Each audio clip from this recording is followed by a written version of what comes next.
It started with an email from my son's school that said they thought they were going to have to close the school. Okay, I got this, I can handle this. I start trying to figure out childcare and putting all the pieces in place.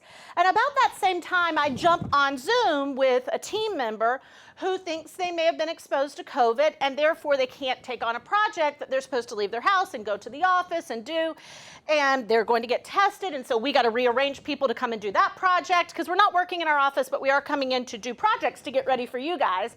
So that was a whole drama. And about that same time, in the middle of this, I got one of those business emails. We'll just leave it at that. One of those business emails where you go, oh, child, not today. Oh, woman, please, not today.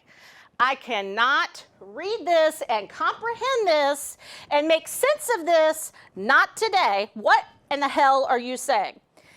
And then the phone rings, and it's my mom, and I had scheduled someone to go to her house to do some work, and they're in the yard, and none of them are wearing masks, and she's scared, so she's sitting in her car, and she's asking me what she should do. Is anybody relating yet, right? And I'm like, I'm trying to call the company, and I'm like, oh my gosh, guys, I need them to put my crazy, crazy town. And I say, this cannot get any crazier. I am having a 20-20-20 right now.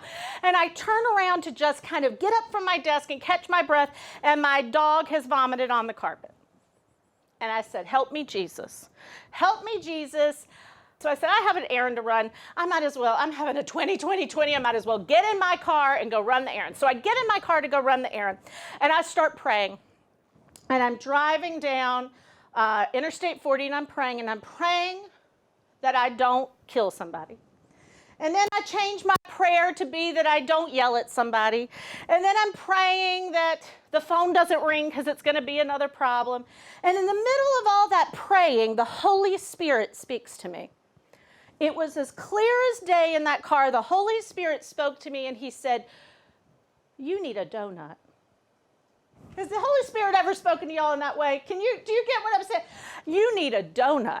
I said, truer words have never been spoken. So I say, I absolutely need a donut. So I begin to drive 15 minutes out of the way to where I believe the greatest donut on the planet is made, Krispy Kreme.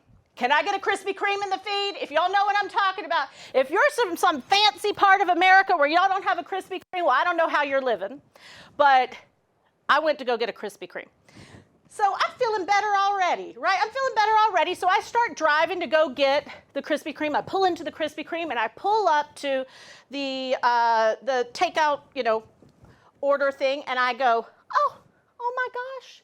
They had little Halloween donuts that were decorated like Frankensteins and like mummies. And I went, okay, I'm going to get my 6 glaze, but I have a 4-year-old. I'm like, I got to get my 4-year-old. It was like the week before Halloween, one of these little Frankenstein donuts. So I said, hello, I will have 6, a half a dozen glazed donuts, and I'll have the Frankenstein donut and the mummy donut. It's $1. I see that they're $1.67, so I'm going to get one of each. And she says, you can't get those donuts. And I said, oh, okay, well, it says Frankenstein donut, and it says mummy donut, and they're $1.60. She said, you cannot get those donuts. I said, okay, why? And she said, because they only come in the Halloween dozen. I said, but it says $1.60. She said, are you trying to be rude to me? I said, no, I'm just trying to read. I'm just reading. I'm just reading. But y'all, I'm letting this go. I said, okay, well, what is the Halloween dozen? She's like, it's a chocolate, it's an orange, it's a Frankenstein, and I thought, why did I even ask this? She gets to the end of it, and I say, great, I'll take the Halloween dozen. And she said, you can't have the Halloween dozen. I said, am I in the Twilight Zone? Am I in the Twilight Zone? I said, you said I couldn't get the Frankenstein individually. I had to get it in the Halloween dozen, so I'll take the Halloween dozen. She said, are you trying to be rude to me again? And I thought, oh, dear Jesus, I heard the Holy Spirit, and now you've driven me to Satan.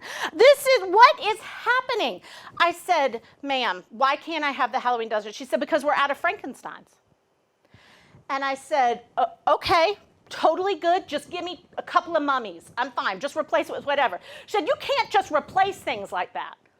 And I said, okay, but I'll pay whatever, do whatever you need to do. And she said, again, you just think you can treat me however you want to treat me. And I said, Oh, Lord, she said, I'm not taking your order. Y'all, this happened. It's real life. It's a true story. So I drive up to the window because I think when they see this charming face, they're going to know that this is just a simple misunderstanding, right?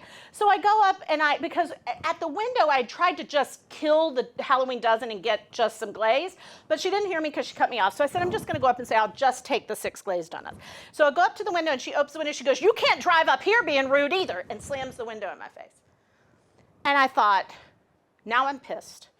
I was confused, and now I've moved from confused to pissed. And I thought, I'm going to sit here till Halloween till I get my damn donut. So I'm sitting in the car, shaking my leg. Have you ever tried to shake your leg in a car? All right, it is hard. And I got a mask on. And I'm deep breathing, so I calm down. Have you ever tried to deep breathe in a mask? Right? So now I'm suffocating and I'm shaking my leg. And she opens the window again. I said, ma'am, what I was trying to say, she goes, you can't just come up here and be rude to me. I said, I just want the 6 glaze. She goes, if you want to place an order, you were so rude, you've got to go all the way back to the beginning and start over. I said, I'm not moving. I'm not moving. She closes the window on me. I sit there for about a minute. Finally, she comes back. She said, I'm calling the police on you. She said, I am calling. Melanie is in here laughing. This is 100% true story. She said, I'm calling the police on you. I said, what are they going to charge me with? She said, for being up in your car, sitting there and being rude. And I said, well, call the police then. Call the police. She closes the door. I spend about 30 seconds and I think, what have I gotten myself into? What is happening? And I paused for a second and I said, everyone's taxed right now. I do not want the police in a pandemic and health and having to talk. I don't want the police coming here. And she's hysterical. I don't know what's going on. This is wild. I'm just leaving. And I drive off and I go across the street and I pull into another parking lot. And I said, well, I have to call somebody. I have to call somebody because what just happened is not okay. It was the craziest customer service experience of my life, and I have to talk to somebody. And this is the moment where my entire faith in humanity was restored. There's a donut hotline, y'all. There's a donut hotline. You can call an 800 number and report a donut incident. Do you guys hear me? There is a donut hotline. So I call the 800 number. I report the incident. They said, I'm so sorry this happened. And then I start driving home. I drive home. I get home. And here's what happens. When I pull into my drive, there's a box on my front porch. And it is a box from Levain Bakery in New York City, full of cookies. And if you don't know this bakery, it is a phenomenal bakery. And listen, I don't think much beats a Krispy Kreme donut, but if you're going to have a competition, let's have it with Levain cookies from New York City. There was an entire box of cookies that had been delivered to my house. And I thought, look, I got a little treat. I didn't go to prison. I drove away from the drama. I called a donut hotline. I'm going to be okay. And the next morning, I woke up and I had an email in my inbox that said, we record all of our calls. That was embarrassing. We're so sorry it happened. Come by, get a dozen glazed. I did not mention that Frankenstein donut, though, I will tell you. Come by and get a dozen glazed donuts. And I got those cookies. And it was in that moment that I realized,